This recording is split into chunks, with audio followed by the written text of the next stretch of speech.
comment ne pas tuer son métabolisme lors d'une perte de poids?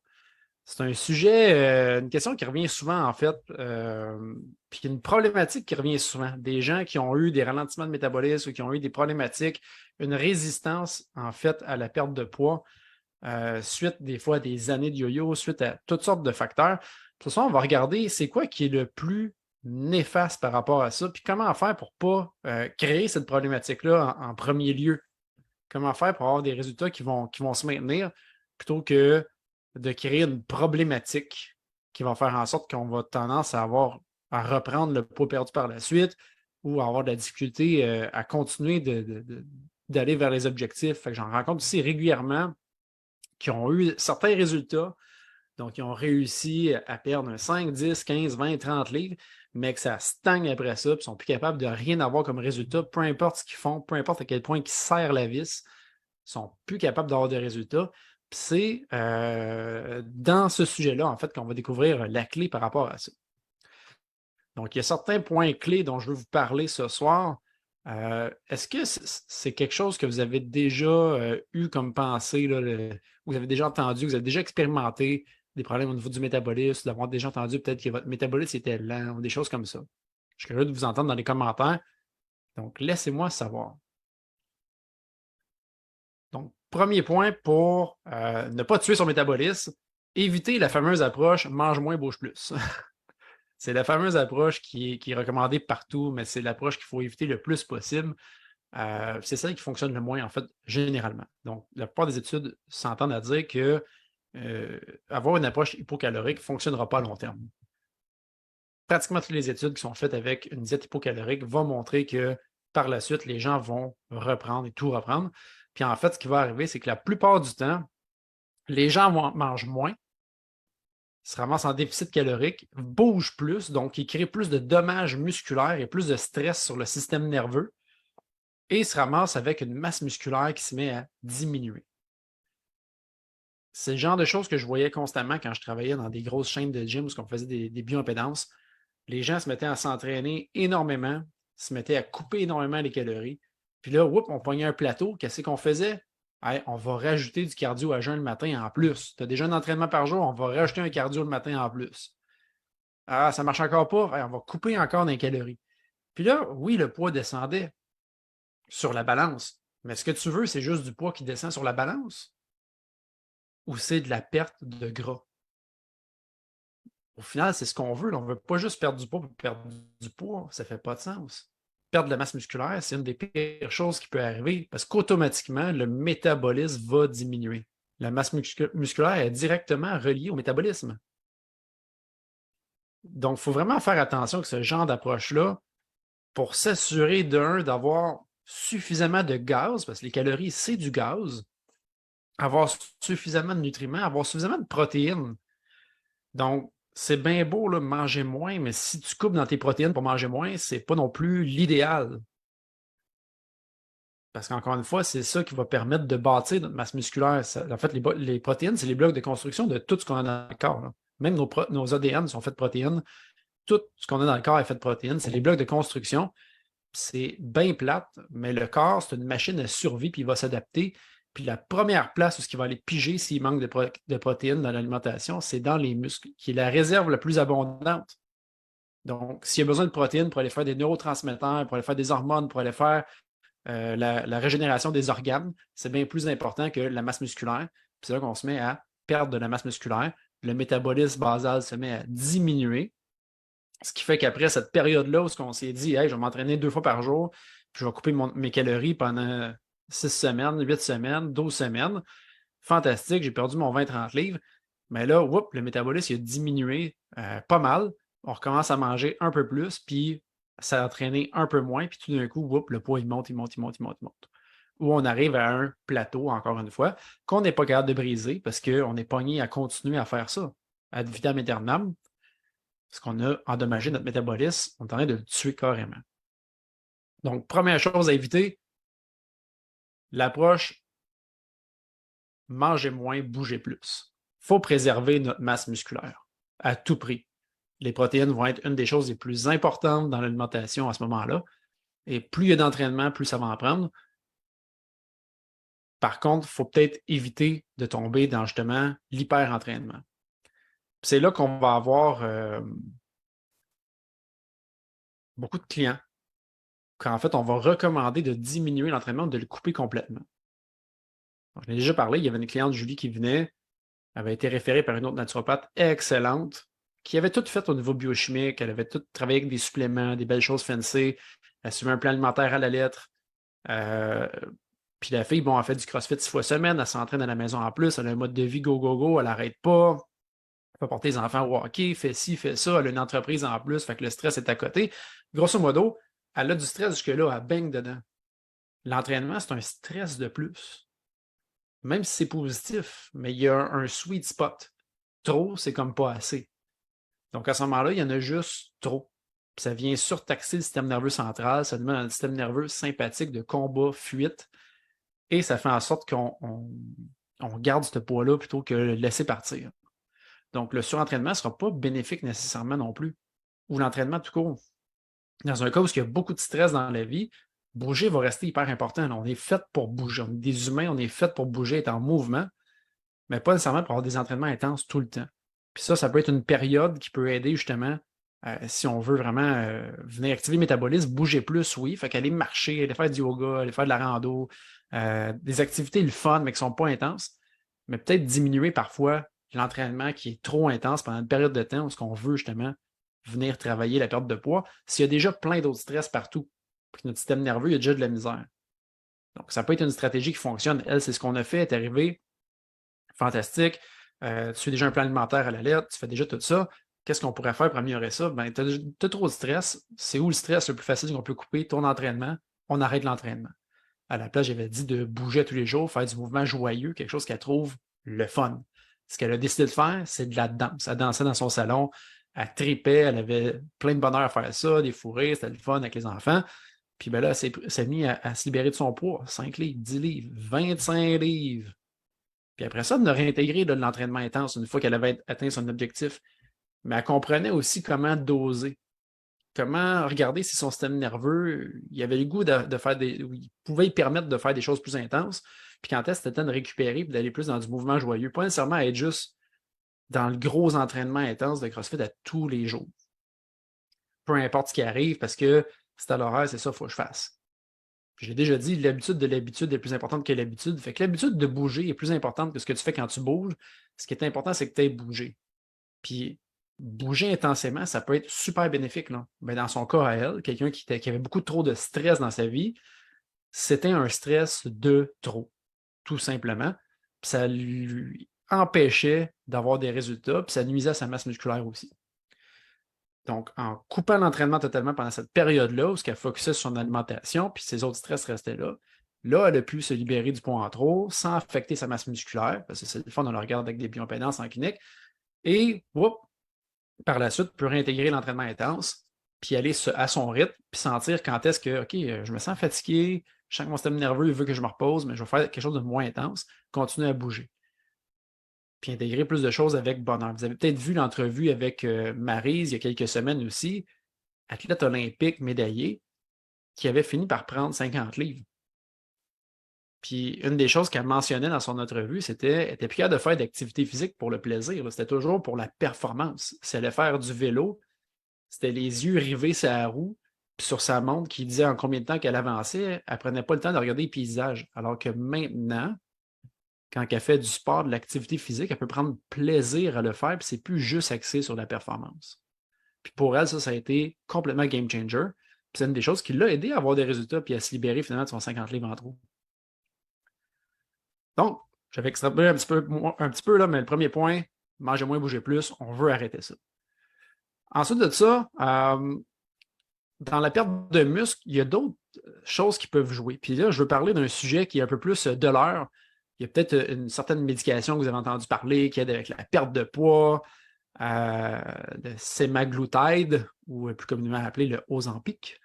Ce qui est super intéressant des fois avec des formules comme ça, c'est encore une fois de voir c'est quoi qu'on perd. Parce qu'il y a des méta-analyses complètes là, qui montrent que quand on utilise cette médication-là, ce qu'on perd, c'est de la masse musculaire. Donc, la majeure partie du poids perdu, c'est de la masse musculaire. C'est même pas du gras. J'en ai eu quelques clients qui sont rentrés dans mon bureau, qui ont fait ça, qui ont scrappé leur métabolisme, qui se sentent moins bien qu'avant, puis que la masse musculaire a droppé drastiquement, puis ça a même créé des douleurs. Donc, il faut s'informer sur ces choses-là avant. C'est quoi que ça va faire? C'est une perte de poids ou c'est une perte de gras qui est complètement différent? On veut préserver la masse musculaire à tout prix. Il faut aussi être focus sur, je mentionnais tantôt les protéines, mais il faut être focus sur les nutriments aussi. Donc, c'est correct de tomber en hypocalorie, mais il ne faut pas juste focuser sur les calories. Ce n'est pas juste une question de plus puis de moins, puis on perd du poids si ça fonctionne. Non. Il y a une question de calories. On est des êtres qui se nourrissent, il y a une question de nutriments. On est des êtres qui se nourrissent de nutriments. On a besoin de ces vitamines, ces minéraux-là, puis toutes ces autres belles choses-là. Donc, il va y avoir une grosse différence entre quelqu'un qui va suivre une alimentation hypocalorique, fait que hey, je mange 500 calories de moins, fantastique, je perds du poids, mais qui justement manque de protéines dans son alimentation, qui est juste à 10% de protéines par rapport aux autres macronutriments, puis qui mange une alimentation américaine standard, là, qui contient pratiquement pas de vitamines minéraux à part des céréales qui ont été fortifiées. Donc, il va y avoir plein de carences qui vont engendrer des stress dans le corps, qui vont engendrer des processus métaboliques qui ne sont pas optimaux, qui vont faire qu'on vieillit plus vite, qui vont faire qu'on a une moins bonne santé. Puis au final, ben, on focus sur le poids, fait que le poids, sa balance descend, mais la santé, on la scrape tranquillement, puis on détruit le métabolisme parce que le métabolisme a besoin de ces vitamines-là. Si on prend juste la thyroïde, les hormones thyroïdiennes, on a besoin de nutriments pour nourrir ça, cette babelle-là. On a besoin de sel, on a besoin d'avoir de la vitamine A, d'avoir de la vitamine D, d'avoir toutes sortes d'autres belles choses qui vont venir nourrir ça. Puis ça peut être problématique justement d'aller vers une alimentation qui est peut-être hypocalorique, mais qui est hyponutritive aussi. Donc, ce qu'on veut, c'est vraiment focusser sur un apport nutritionnel très élevé. C'est ce qu'on fait dans tous nos programmes d'accompagnement de nos clients. On focus sur la quantité de nutriments bien plus que la quantité de calories. C'est ce qui est le plus important. Il faut aussi travailler sur la peur de manger ou la peur de manger des glucides.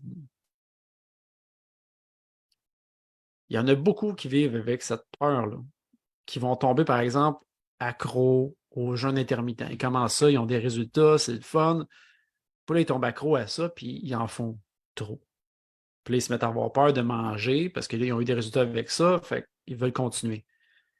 Ça m'arrive régulièrement de rencontrer des gens qui font le fameux OMAD ou NOMAD, fait que one meal a day ou no meal a day, fait que juste un repas par jour ou pas de repas par jour, puis qui font juste alterner ça là, en continu depuis des mois et des mois. Ça peut être correct là, comme stratégie à court terme. Ça dépend comment c'est utilisé, si c'est un outil ou si c'est un mode de vie. Mais en tant que mode de vie, ça peut devenir problématique, surtout chez la femme, qui a des hormones beaucoup plus complexes que l'homme. Mais même chez l'homme, ça peut amener des problèmes. Donc, c'est un outil super intéressant. C'est un outil que j'utilise régulièrement moi-même puis avec nos clients. Mais comme tout, il faut savoir le doser puis comment l'intégrer au mode de vie. Jeûner à tous les jours, 365 jours par année, ce n'est pas un mode de vie. Puis quand je parle de jeûne, je ne parle pas de je ne vais pas manger entre 7 heures le soir et 7 heures le matin. Là. Ça, c'est juste une faim alimentaire réduite, bien normale. Je parle de manger juste un repas par jour, par exemple, là, ou de ne pas manger pendant toute la journée.